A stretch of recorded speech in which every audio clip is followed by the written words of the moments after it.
தூக்கிட்டோம்ல, ஈசாலா கப்ப நம் தாக்கிட்டோம்ல. இப்படி வந்து ஆர்சிபி மாசா சொல்ற மாதிரி தான் இன்னைக்கு ஃபைனல்ல பஞ்சாபை வீழ்த்தி அவங்களோட ஃபர்ஸ்ட் ஐபிஎல் கோப்பையை வின் பண்ணியிருக்காங்க. இன்னைக்கு மேட்ச்ல ஆர்சிபி ஃபர்ஸ்ட் பேட்டிங் பண்ணி 190 ரன் தாங்க எடுத்தாங்க.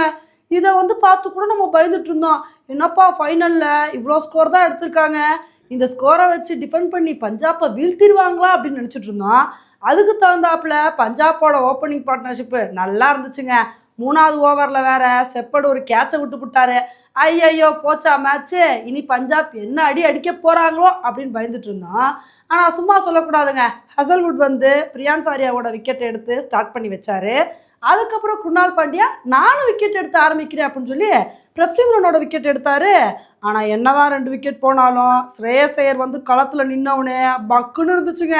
இவர் என்ன பண்ண போகிறாரோ அப்படின்னு பயந்துட்டு இருக்கும்போது அப்போ தான் செப்பர்ட் வந்து, எப்பா நான் கேட்சை மிஸ் பண்ணி பெரிய தப்பு பண்ணிட்டேன், அந்த தப்பை நானே சரி பண்ணிடுறேன் அப்படின்னு ஸ்ரேயஸ் ஐயரோட விக்கெட் எடுத்து விட்டாரு.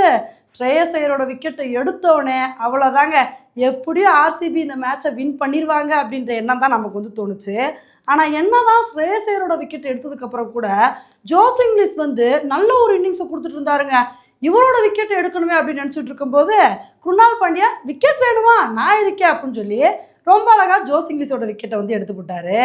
அதுக்கப்புறம் புவனேஸ்வர் குமார் இருந்துக்கிட்டு ஒரே ஓவர்லே நேகல் வேதரா ஸ்டோனிஸ் 2 பேரோட விக்கெட் எடுத்து அசத்தி போட்டாருங்க. கடைசி வரைக்கும் சசாங்க் சிங் மட்டும் நின்று நல்ல ஒரு அதிரடியான பெர்ஃபார்மன்ஸ் கொடுத்து ஹாஃப் செஞ்சுரிலாம் அடித்து அசத்தினாரு. ஆனால் என்னதான் அவர் ஒரு ஒத்தாள்னால போராடினாலும் 20 ஓவர் முடிவில் பஞ்சாப்னால 184 ரன்னு தாங்க எடுக்க முடிஞ்சு.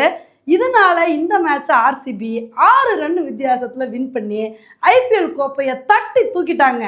இப்போ இந்த மேட்சை ஆர்சிபி வின் பண்ணி கப் அடிச்சிருக்காங்கன்னா உண்மையிலே அவங்கள பாராட்டியே ஆகணுங்க. ஏன்னா இதுக்கு முன்னாடி ஆர்சிபியை எத்தனையோ பேர் கிண்டல் பண்ணிட்டு இருந்தாங்க, இந்த தடவை எங்கள் ஆர்சிபி கப் அடிக்க போகிறாங்க, 18வது வருஷமும் மண்ணை கவிடுவாங்க, அவங்க குருசாமி தான் அப்படின்னு சொல்லிட்டு கிண்டல் பண்ணிட்டு இருந்தாங்க. ஆனால் யாரெல்லாம் கிண்டல் பண்ணாங்களோ அவங்க மூஞ்சிலாம் கரிய பூசுகிற மாதிரி தான், நீங்கள் மட்டுமா கப்படிப்பீங்க, நாங்களும் கப்படிப்போம்ல, இந்த தடவை எப்படி கப்படிக்கிறோம் பாருங்க அப்படின்னு ஒரு சூப்பரான பெர்ஃபார்மன்ஸை கொடுத்து கப்படிச்சிருக்காங்க. உண்மையிலே இன்னைக்கு மேட்சை வந்து ஆர்சிபி வின் பண்ண போகிறாங்கன்னு தெரிஞ்சவுடனே கோலினால் ஆனந்த கண்ணீரை அடக்கவே முடியலங்க. மேட்ச் வின் பண்ணுற சுச்சுவேஷன் வந்தவுடனே அவர் பாட்டுக்கு கிரவுண்டில் நின்று அழுக ஆரம்பிச்சிட்டாரு. அழுகைன்னா அழுக, அப்படி ஒரு அழுகுங்க. இதை வந்து பார்த்தவுடனே தான் நமக்கு அந்தளவுக்கு வந்து கஷ்டமாக இருந்துச்சுங்க. பாவம் மனுஷனுக்கு அப்போ எந்த அளவுக்கு வந்து வலி இருந்திருக்கும். ஐயோ எவ்வளோ தடவை ஃபைனலுக்கு வந்து கூட நம்மளால் ஒரு தடவை கூட கப்பை வின் பண்ணி கொடுக்க முடியலையே, ஒரு தடவை கூட கப்பை வின் பண்ண முடியலையேன்னு சொல்லி அப்போ விராட் கோலி மனசில் எந்த அளவுக்கு ஒரு வலி இருந்திருக்கும். அந்த வலிக்கெல்லாம் வந்து மருந்து போடுற மாதிரி தான் இன்னைக்கு ஆர்சிபி எப்படியோ அவங்களோட முதல் கப்பை வந்து வின் பண்ணிட்டாங்க. ஓகே ஃப்ரெண்ட்ஸ், இன்னைக்கு ஃபைனலில் ஆர்சிபி வின் பண்ணதை பற்றி நீங்கள் என்ன நினைக்கிறீங்க அப்படின்றத என்னோட கமெண்ட் செக்ஷனில் வந்து போடுங்க. இதே மாதிரி இன்னொரு வீடியோவில் உங்களை வந்து மீட் பண்ணுறேன். Bye friends.